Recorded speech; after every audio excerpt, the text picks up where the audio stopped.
Comment on se convertit à l'islam? Qu'est-ce que vous dites pendant une prière? Comment on pourrait lutter contre un islam radical? Pourquoi il y a des personnes qui ont une tache au niveau du front? L'islam radical, c'est « moi je vais me permettre de vous juger ». Qu'est-ce que ça signifie du coup, l'Aïd? Voilà, je n'ai pas à vous imposer quoi que ce soit. Je me dois, si vous êtes en difficulté, de vous porter assistance. Venez faire ma connaissance quand vous êtes là aujourd'hui. C'est pour ça qu'on est là. Et je vous dis tout à cœur ouvert. Message de paix, c'est tout ce qu'on C'est tout ce qu'on sait.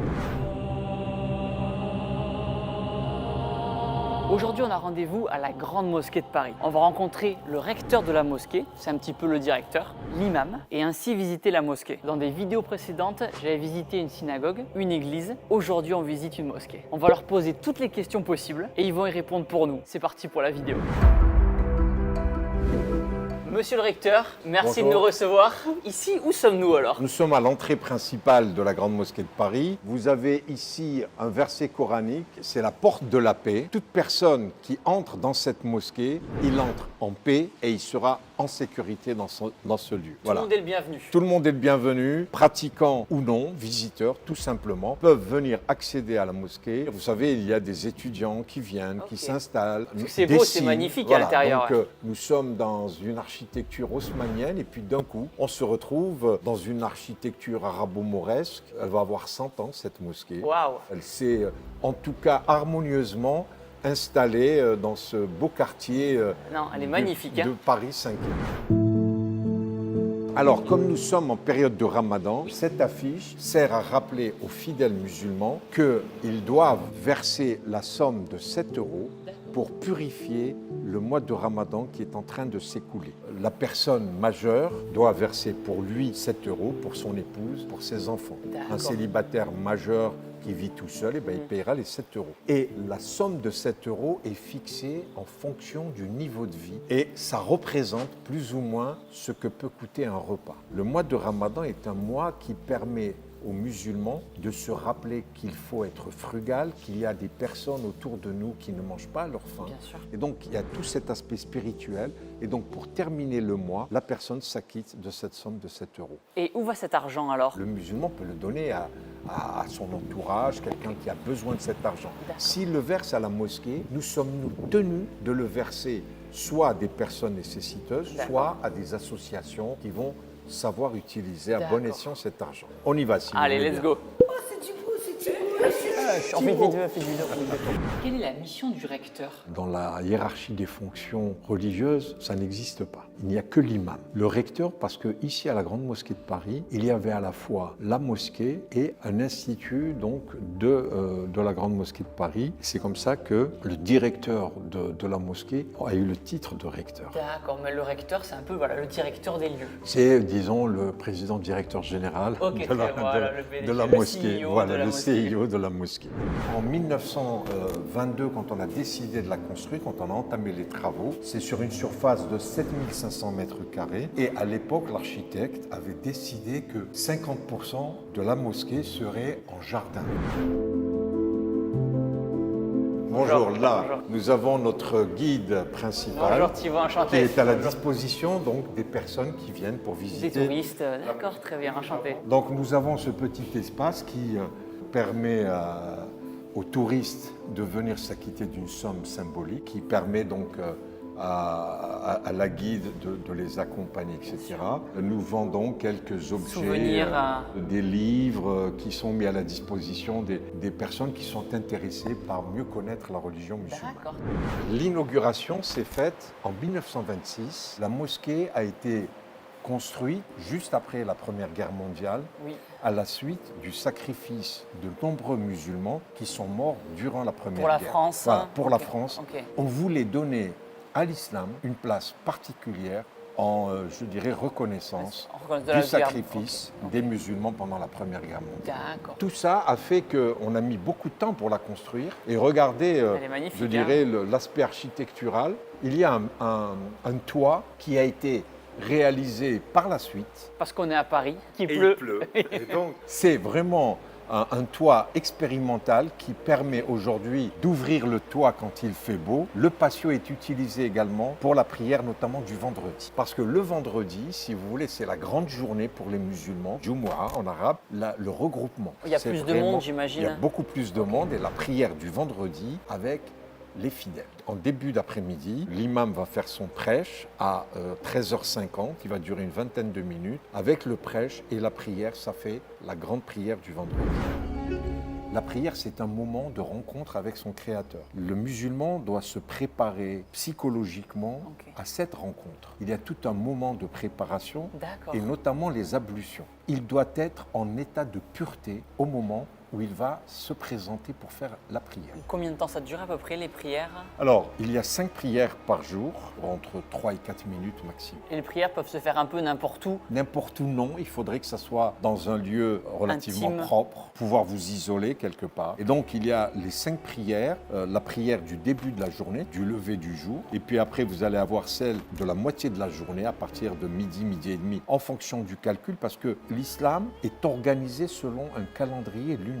Il y a des changements d'horaire. Grâce aux iPhones, nous avons tous des applications, nous avons les horaires, etc.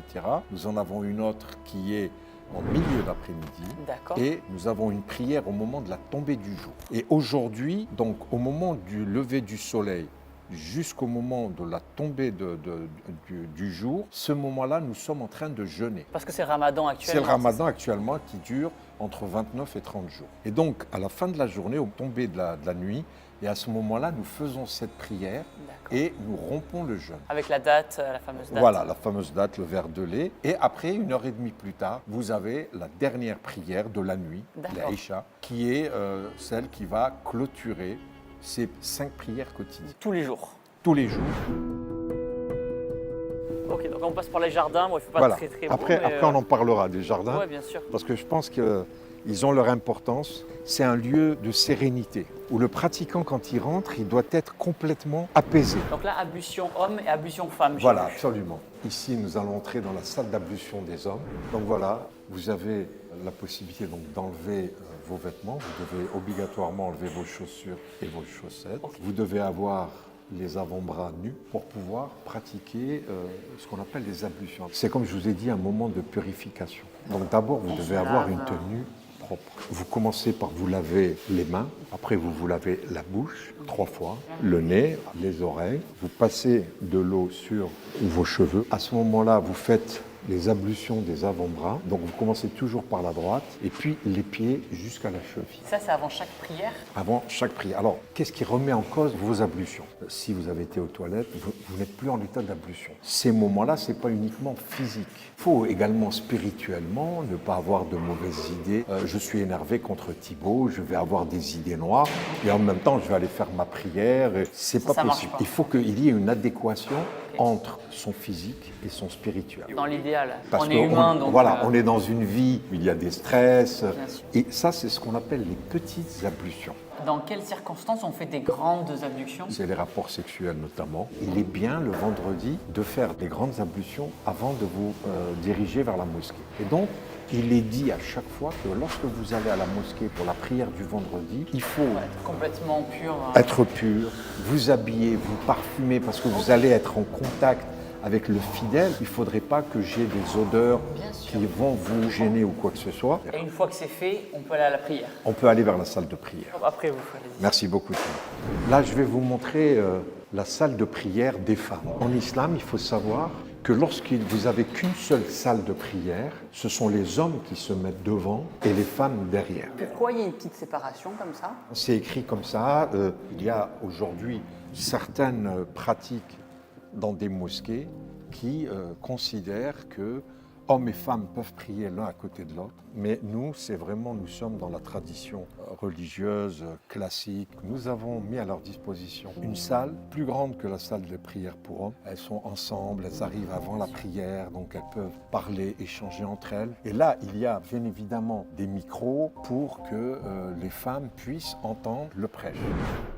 Et là, donc, l'imam va nous accompagner. Bien sûr. Il s'appelle Cheikh Khaled. Thibaut, donc, c'est enchanté. Thibaut. Je vous suis sur votre Merci beaucoup. Merci de nous recevoir en tout cas. On voit qu'il y a différentes écritures en arabe. Qu'est-ce que ça signifie un petit peu cet endroit? En fait, c'est un ensemble de poèmes. Et à l'intérieur, il y a des versets coraniques. On a des versets qui parlent de l'importance de la mosquée en islam, D'accord. l'importance de la prière, l'importance d'être au soin de son prochain, peu importe sa religion. Et là, on va se diriger vers la salle de Et prière, là c'est aussi, ça? on fait la prière. La prière tarawih, la prière de la nuit pour les musulmans du Ramadan. Tous les soirs, c'est plein. On met des tapis et ils font la prière. La prière du vendredi, pareil, on fait la prière ici. La prière de l'Aïd, pareil, on le fait ici. Donc ça sert d'impatient, c'est touristique certes, mais quand la salle de prière elle est pleine, on vient ici pour faire la prière. Et qu'est-ce que ça veut dire la prière du Tarawih, Talahoué?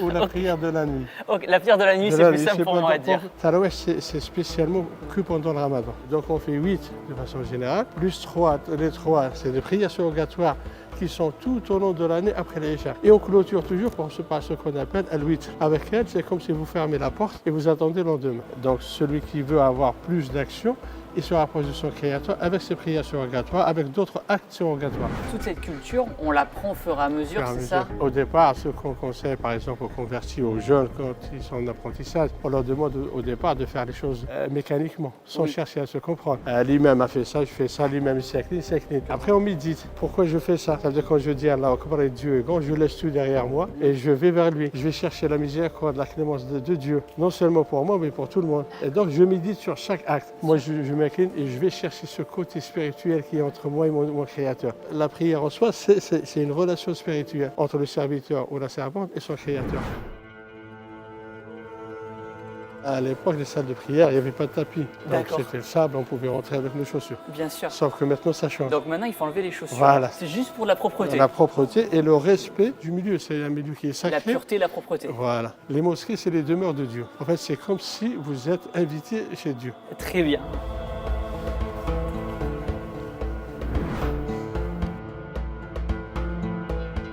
Chaque musulman ou chaque musulmane, quand il rentre à l'intérieur de la salle de prière, on a 2 rak'at, deux unités de génuflexion.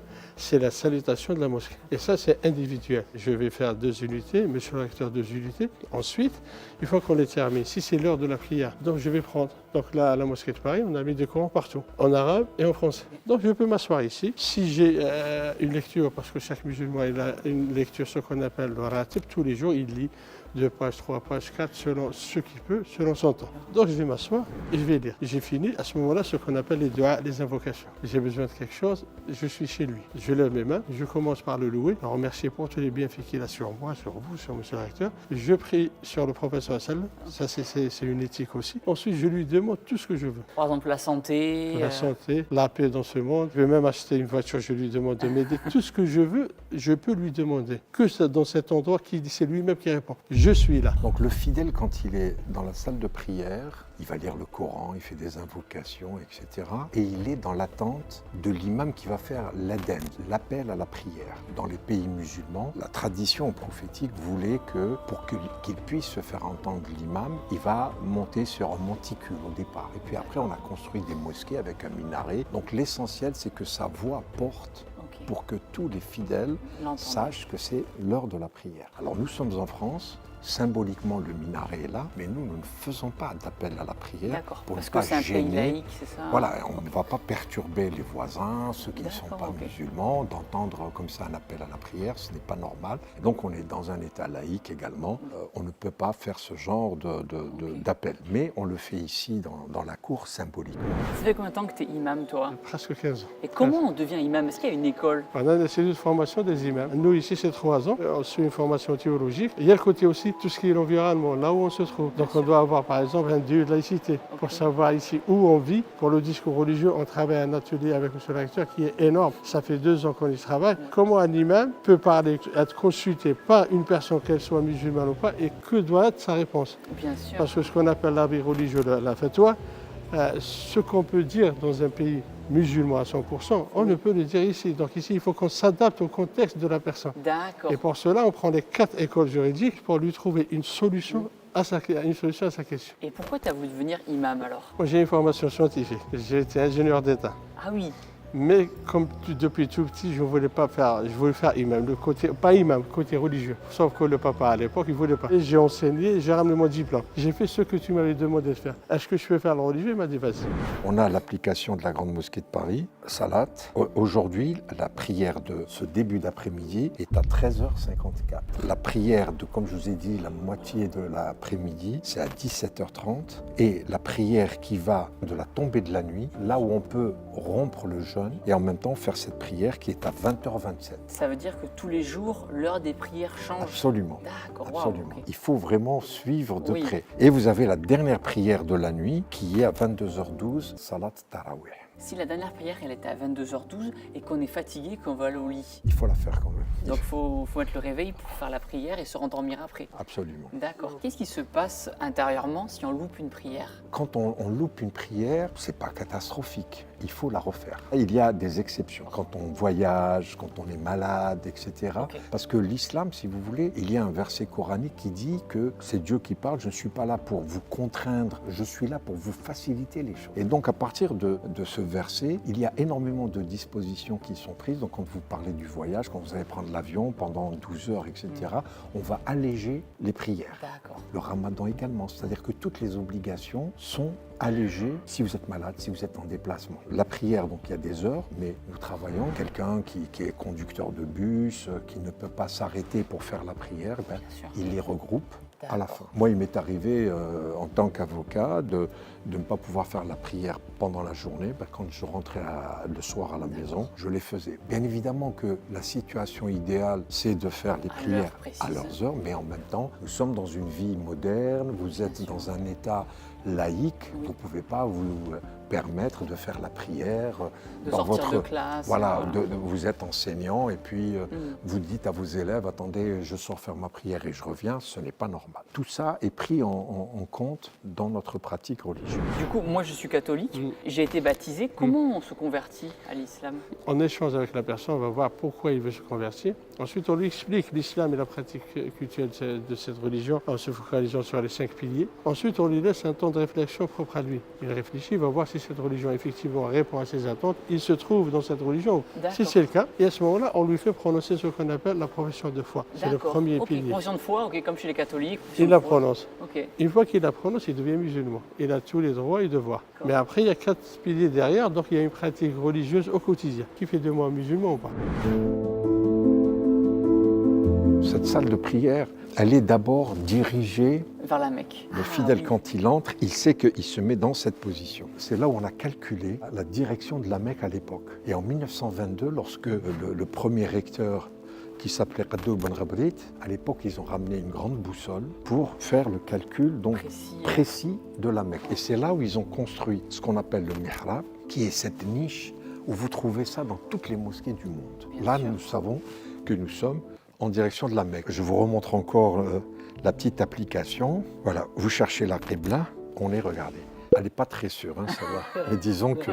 Parce qu'il y a toujours une marge. Voilà, il y a une marge. Mais là, si vous voulez, ici, c'est cette direction, parce qu'à l'époque, c'était les grandes boussoles. Je vous montrerai tout à l'heure des photos. Et donc ça, c'est un endroit extrêmement important, parce que le prophète de l'islam, à Médine, il y a une mosquée qui rappelle 2 directions. C'est une mosquée très importante, c'est là où le prophète allait faire ses prières, etc. Et tout au début de l'islam, la direction de la prière se faisait vers Jérusalem. Et à un moment donné, pendant sa prière, le prophète a eu une révélation et dorénavant, il fallait faire la prière en direction de la Mecque. La Mecque, c'est le fameux lieu où il y a l'espace noir. Voilà, absolument. Le Kaaba, qui est cette fameuse, donc, comme vous dites, endroit qui est noir, avec ce matériau qui est considéré comme étant venu du ciel. Et on considère, nous, en tant que musulmans, que la Mecque, c'est le centre du monde. J'ai une question. Pourquoi les musulmans ne mangent pas de porc? D'abord, on va parler du côté dogmatique religieux. C'est Dieu qui nous a interdit. Ça, c'est écrit dans le Coran. C'est écrit dans le Coran. Mais de l'autre côté, on a des études scientifiques qui ont prouvé tellement qu'il est porteur de maladies. Mais nous, c'est plus le côté dogmatique. Quand il y a un interdit prescrit, on le suit. On sait que Dieu sait mieux que nous. C'est le côté spirituel entre mon Créateur et moi. Mais en aucun cas, je peux dire à un musulman, tu ne dois pas manger. Je ne suis pas juge. Et donc, vous avez donc le mihrab, ça c'est le point le plus important, et vous avez ce qu'on appelle le minbar. Ce minbar a été à l'époque offert à la mosquée de Paris par le roi d'Égypte en 1929. Vraiment, c'est inscrit ici, Fouad Ier, qui était le roi d'Égypte à l'époque. Et donc l'imam, pour faire son prêche, il va monter ici. Ça, c'est un lieu vraiment sacré. Il n'y a que lui qui peut y accéder. C'est l'imam qui va faire son prêche de là-bas, pour qu'en fait, tout le monde l'entende. Tout le monde le voit. Le mihrab et le minbar sont vraiment essentiels dans une mosquée. En fait, à l'époque du prophète, il n'y avait que 3 marches. Et le prophète de l'islam, il montait jusqu'à la 3e marche. Par la suite, ça a développé pendant l'Empire ottoman. Pourquoi? Parce qu'il y avait plus de monde, pour qu'il y ait plus de visibilité, pour que tout le monde puisse l'entendre et le voir. Combien de personnes peuvent venir dans cette pièce-là? 400, 450 maximum. Et selon toi, quelles sont les missions de l'imam alors?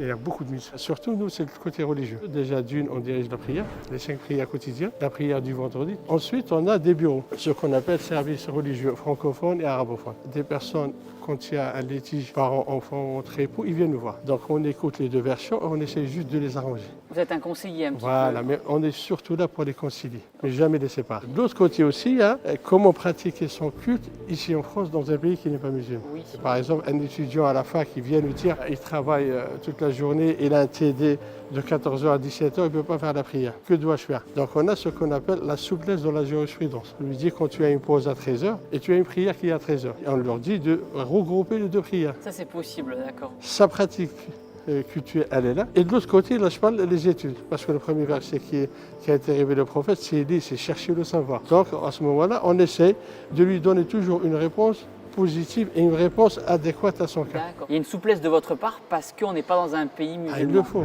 Par exemple, c'est moi qui va diriger la prière. Oui.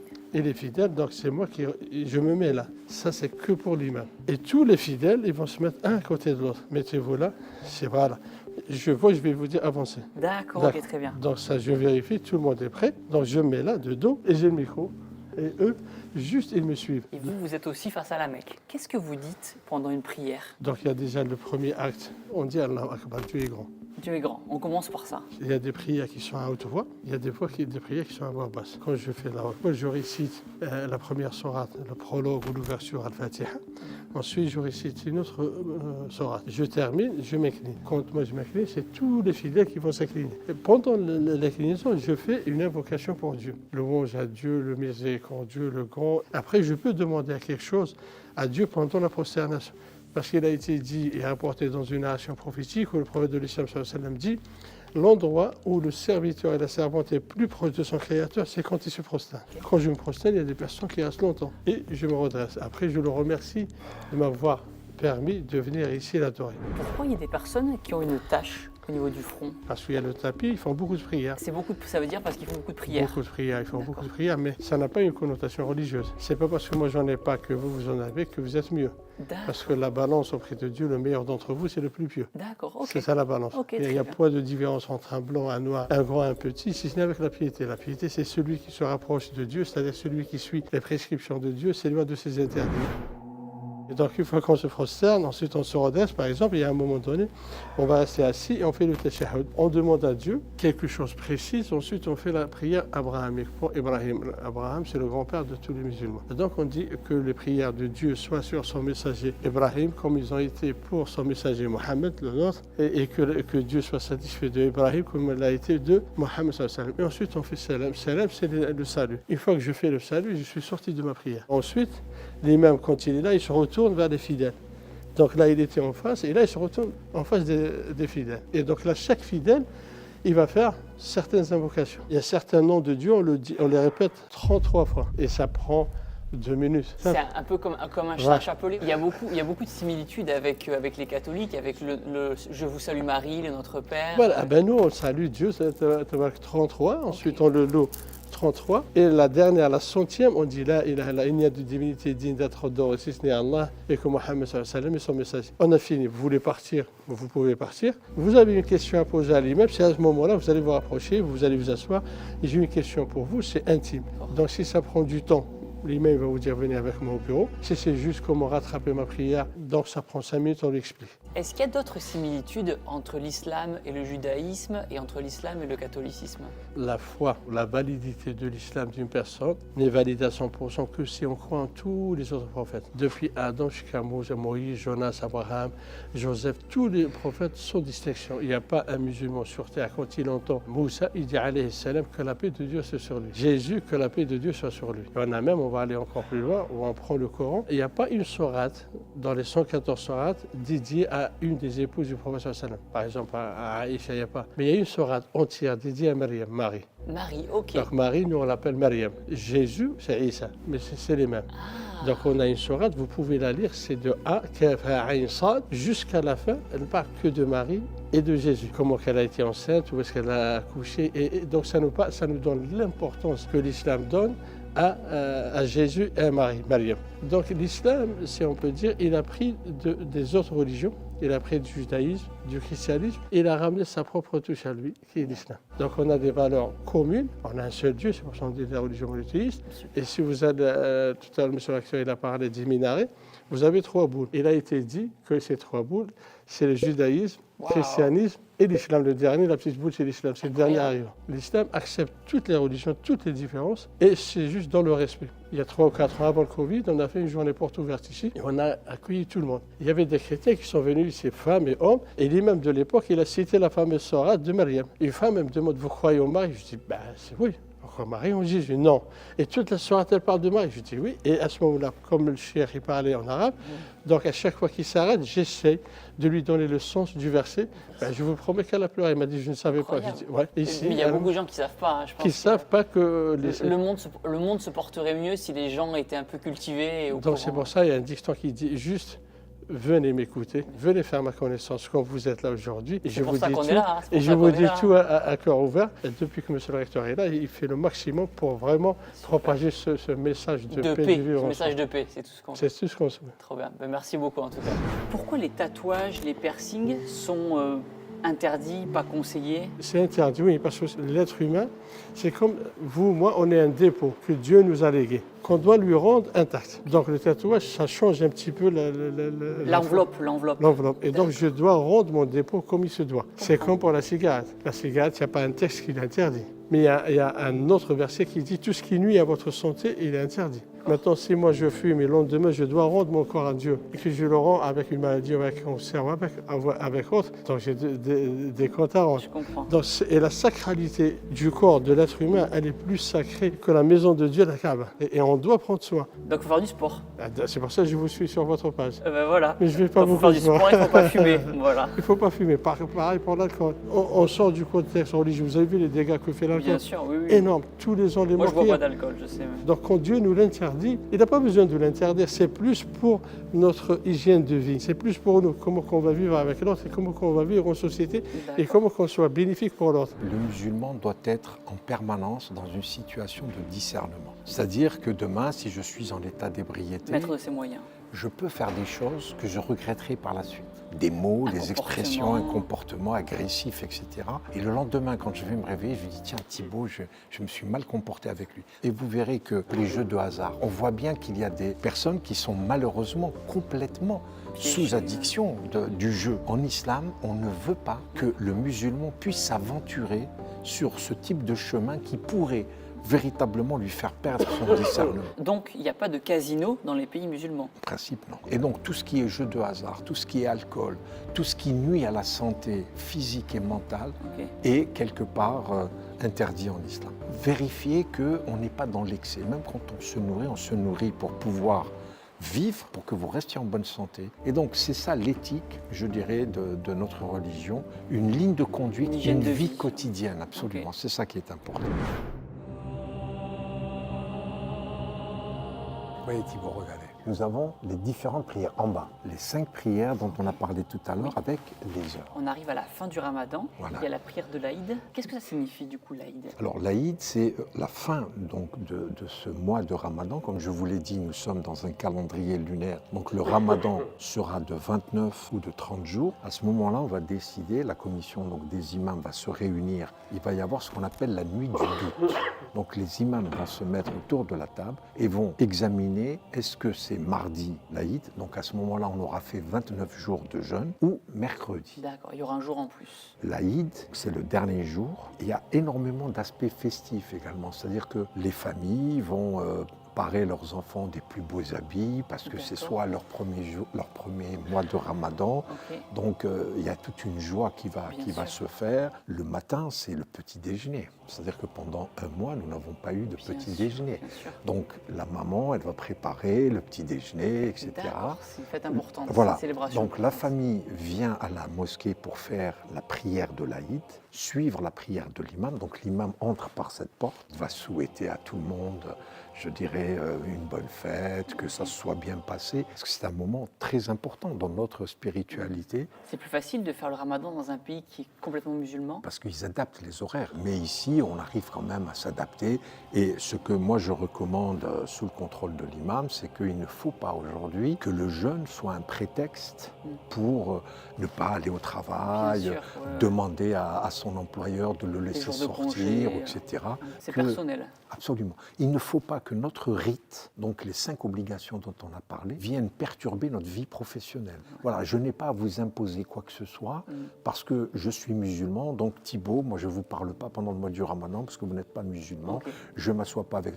D'accord, on ne va pas déjeuner ensemble parce que je ne peux pas, mais je peux vous inviter à dîner. C'est-à-dire il faut Bien qu'on sûr. garde, je dirais, la relation avec le reste de la société. On ne D'accord. peut pas s'enfermer ou se recroqueviller sur sûr. soi-même au motif que voilà, je jeûne, je ne vous parle pas, moi, vous fumez, moi aussi je suis un fumeur et je ne suis pas content parce que vous fumez devant moi. Oui, il Non. faut rester spirituellement Voilà, ouvert. voilà, c'est ça, comme je vous le disais tout à l'heure pour les ablutions, mais je n'ai rien à vous imposer. Ok. C'est ça aussi l'islam. Je n'ai pas à vous juger, je n'ai à juger personne. Même si vous êtes musulman et vous estimez ne pas devoir faire le jeûne du Ramadan, je dois m'interdire de vous faire une réflexion. Je ne sais pas quelle est votre vie en réalité. Si vous ne jeûnez pas, vous avez peut-être des raisons. Donc pourquoi moi aller vous accabler en vous disant mais pourquoi tu jeûnes pas, qu'est-ce que c'est que ça, etc. Chacun a sa propre histoire. C'est ça qui est important de transmettre ce message parce que des fois les jeunes, moi je sais à l'époque quand on était jeune, on se moquait de quelqu'un qui faisait pas le jeûne, etc. Aujourd'hui, il faut quand même Vivre en expliquer à nos jeunes que chacun mène sa vie spirituelle comme il peut. Une autre précision, les femmes, lorsqu'elles sont en période de menstru, ne font pas le jeûne. Bon, il y en a qui ont des menstrues qui sont difficiles pour elles, douloureuses, etc. Donc, dans la grande, je dirais, condescendance musulmane, on dit qu'une femme, lorsqu'elle est en période de menstru, elle ne fait pas le jeûne, Ok. elle refera ses jours pendant l'année. Comme une femme enceinte aussi peut-être qui aurait Alors des les femmes difficultés, enceintes, c'est également, ça dépend si la femme elle est au début de sa grossesse, mais dès qu'elle se sent, je dirais, en difficulté, il ne faut surtout pas qu'elle jeûne. Comme une personne âgée, etc., une personne diabétique. Les imams recommandent en permanence de d'abord écouter le médecin. d'écouter le médecin et de ne pas risquer votre vie parce que ça devient un péché. Moi, je sais que je suis malade, je suis diabétique, je suis cardiaque, etc. Et je vais m'entêter à continuer à jeûner alors que je risque de tomber dans le coma, c'est-à-dire que je vais gêner même la société qui est autour de moi. Oui. Il faut éviter toutes ces situations.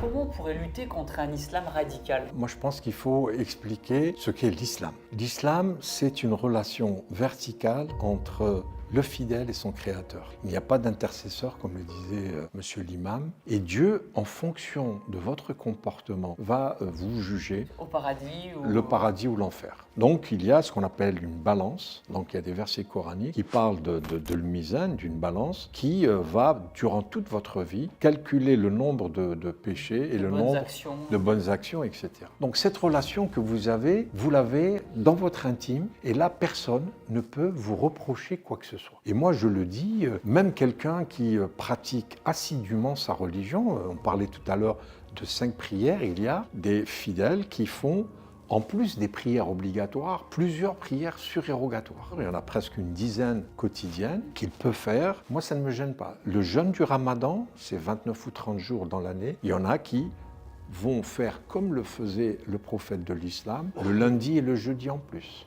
Moi, ça ne me gêne pas. Ce que je veux dire par là, c'est que quelqu'un qui soit considéré un peu comme un bigot, quelqu'un qui véritablement, toute sa vie, il va la consacrer, adorer Dieu, à respecter ce rite, moi, je le défendrai jusqu'au bout. Ça, c'est l'islam. L'islam radical, c'est dans notre relation horizontale. Moi, je vais me permettre de vous juger. Je vais dire à monsieur l'imam, vous ne vous tenez pas bien, ou monsieur l'imam va nous juger tous les deux. C'est à partir de là que, en tant que musulman, je vais m'arroger le droit de vous dicter votre comportement à vous. Alors qu'il n'y a rien dans le Coran, ni dans la Sunna, quoi que ce soit qui dise « Mais Thibaut, vous devez faire ça, vous voulez aller au paradis, je vais vous montrer comment aller au paradis. » Je n'ai pas le droit de le dire. Et à partir de là, nous avons ce type d'islam qui est dévoyé, qui fait en sorte que je n'ai pas à vous imposer quoi que ce soit. Même aux musulmans, vous n'êtes pas musulman, mais mon imam, il va dire « Tiens, le recteur, il se comporte mal, le recteur, il ne fait pas ci, le recteur ne fait pas ça. » Il se place en intermédiaire, Il se place, voilà, en plus. Il va s'approprier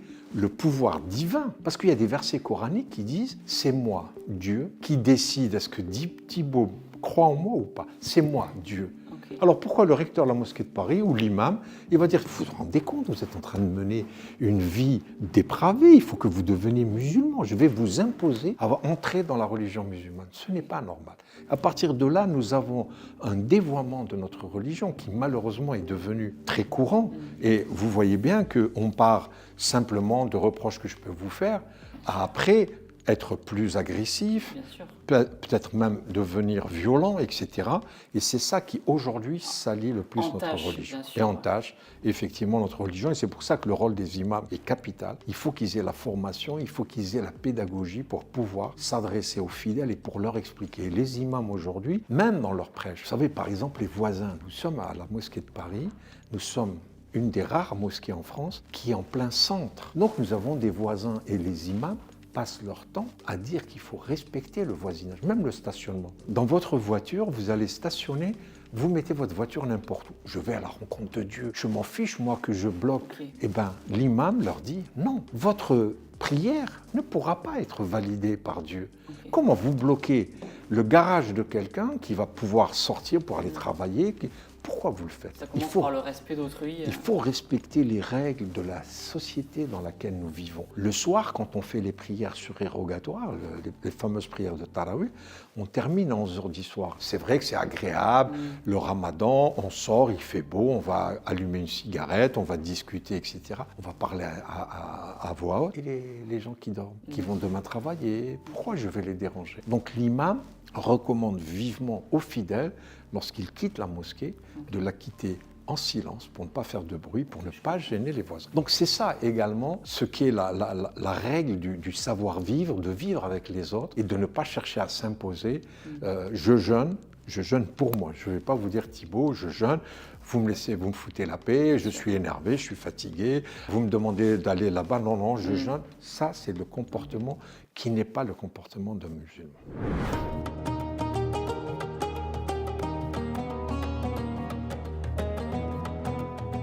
Demain, c'est un moment très important également. C'est ce qu'on appelle la veillée du 27e jour, Layl al-Qadr. Il y a un verset coranique qui dit que le Coran, dans son intégralité, a été révélé au prophète de l'islam, Muhammad sallallahu alayhi wa sallam, durant cette nuit céleste. Donc c'est un moment important. Nous essayons à cette occasion de créer de l'animation, réunir des enfants qui vont venir, à qui nous allons donner des cadeaux, l'imam va leur préparer un quiz sur le ramadan. Après, nous faisons la récitation du cours parce que nous incitons les enfants en bas âge à pouvoir apprendre les versets coraniques. Et en même temps, demain, nous allons distribuer, quand on a parlé du Coran, je m'en suis rappelé, parce que nous avons des Corans en braille. Nous avons beaucoup de demandes de ce type. Réaliser un Coran en braille, c'est extrêmement compliqué. Donc là, nous avons 70 Voilà, Coran en braille que nous allons remettre à des gens qui viennent de toute la France. Voilà, on leur fait demain spécialement pour eux une cérémonie de remise. Donc c'est des Corans qui coûtent cher. C'est un travail très méticuleux. Voilà, ça c'est un Coran. Je n'ai jamais ouvert, c'est la première fois. Ça, alors celui-là, il est en langue arabe. Tous les fidèles savent lire le Coran en arabe? J'espère. Il faut connaître l'arabe. Toutes ces pages qui sont les versets coraniques. Le jeune musulman, dès son plus jeune âge, dès qu'il commence à apprendre les règles de grammaire arabe, etc., doit commencer à apprendre et à lire le Coran. Ça, c'est celle qu'on appelle le Fatiha. Cette sourate, celle qui ouvre, l'ouvrante. Okay. Lorsqu'on fait la prière, nous devons réciter impérativement cette sourate. Dans tous les pays du monde, quelle que soit la langue naturelle, la prière se fait en langue arabe. Par contre, aujourd'hui, nous, ici à la Grande Mosquée de Paris, l'imam doit transmettre un message pour que les fidèles le comprennent. Alors, s'il parle intégralement en langue arabe, les jeunes Français musulmans ne connaissent pas. Donc, nous faisons de la traduction. La globalité est en arabe, mais il y a des parties en français. Voilà. Donc là, nous avons un Coran traduit. Donc, vous voyez, initiation à l'interprétation objective du texte. Est-ce que tous les fidèles ont lu le Coran au moins une fois dans leur vie? En tout cas, on leur recommande. On le recommande. Là, ça s'appelle l'ouverture ou le prologue. C'est la Fatiha dont je vous ai parlé. La louange est à Dieu, Seigneur et Maître des univers, le miséricordieux par essence et par excellence, Roi du jour de la rétribution. C'est toi que nous adorons et c'est de toi que nous implorons aide. Guide-nous sur le droit chemin, le chemin de ceux que tu as touchés de ta grâce et non de ceux qui ont encouru ta colère ni des égarés. Et là, vous avez toutes les explications qui sont données par le traducteur. Ok, très bien. Après, vous avez la vache, le Baqara, qui est également la deuxième sourate et qui est très importante. Elle est longue et elle va aborder un certain nombre de thématiques. C'est-à-dire que chaque sourate du Coran va aborder des thématiques importantes. La plupart des sourates du Coran sont des recommandations qui sont données pour la vie tous les jours, la vie spirituelle. C'est des conseils, c'est un peu du développement personnel. Si vous voulez, bien évidemment, voilà, absolument.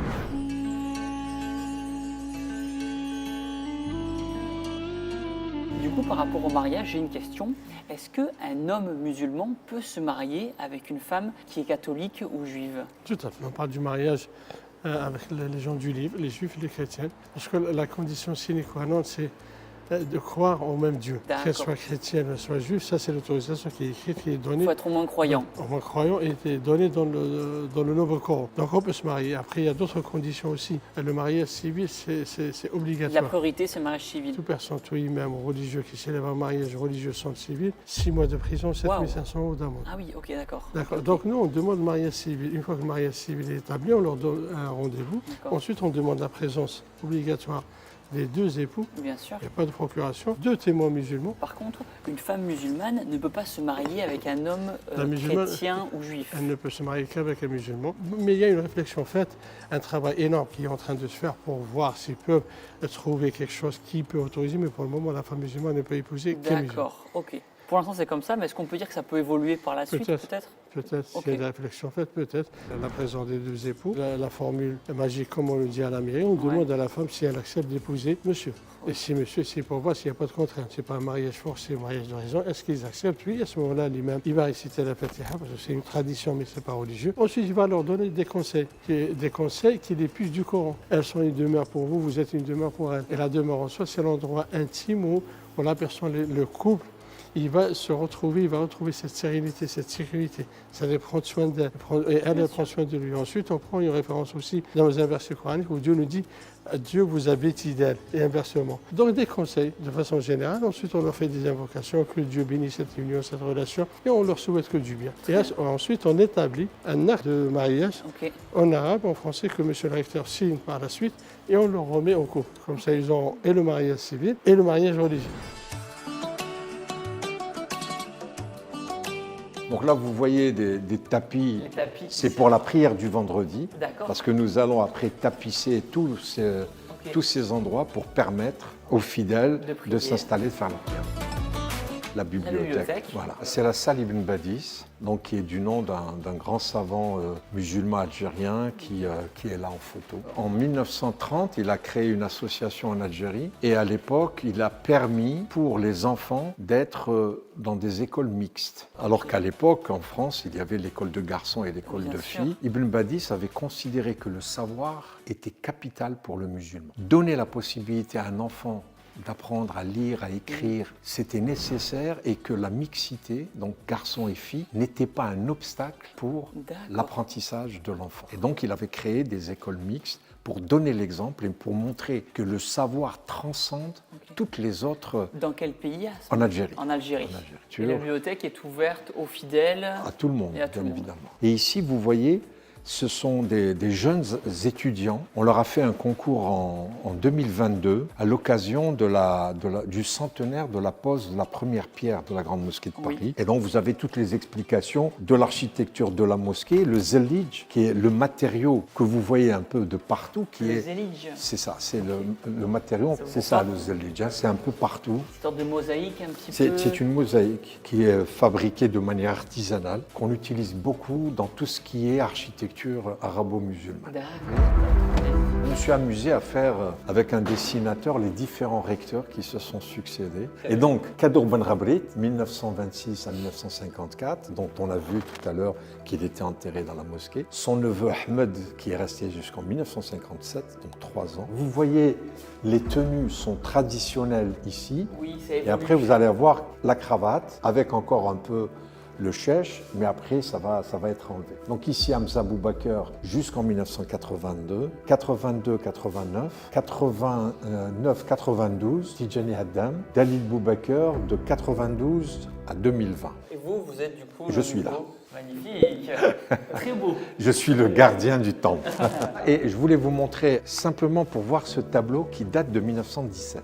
Et c'est la création de l'association. On est en pleine Première Guerre mondiale. C'est l'association qui va être créée, qui va s'appeler la Société des Abous. C'est en arabe les biens de main morte. Et des lieux saints de l'islam. Parce que les autorités françaises à l'époque vont demander à Kadour Ben Rabrit d'organiser le pèlerinage des musulmans qui sont au Maghreb, donc Maroc, Algérie, Tunisie, pour qu'ils aillent sur les lieux saints. Et donc c'est lui qui va organiser, parce que les Allemands à l'époque avaient coupé la route entre les lieux saints de l'islam et le Maghreb. Ils avaient coupé la Libye en deux. Et donc les pèlerins du Maghreb ne pouvaient pas se rendre directement, ni par bateau, ni par la route. Et c'est Kadour Ben Rabrit qui a organisé à partir de Paris le pèlerinage. Et c'est quand la Première Guerre mondiale s'est terminée, c'est là où vraiment le projet de création de la Grande Mosquée de Paris est devenu vraiment mûr pour un lieu de recueillement. Voilà, absolument. En France. Voilà, absolument.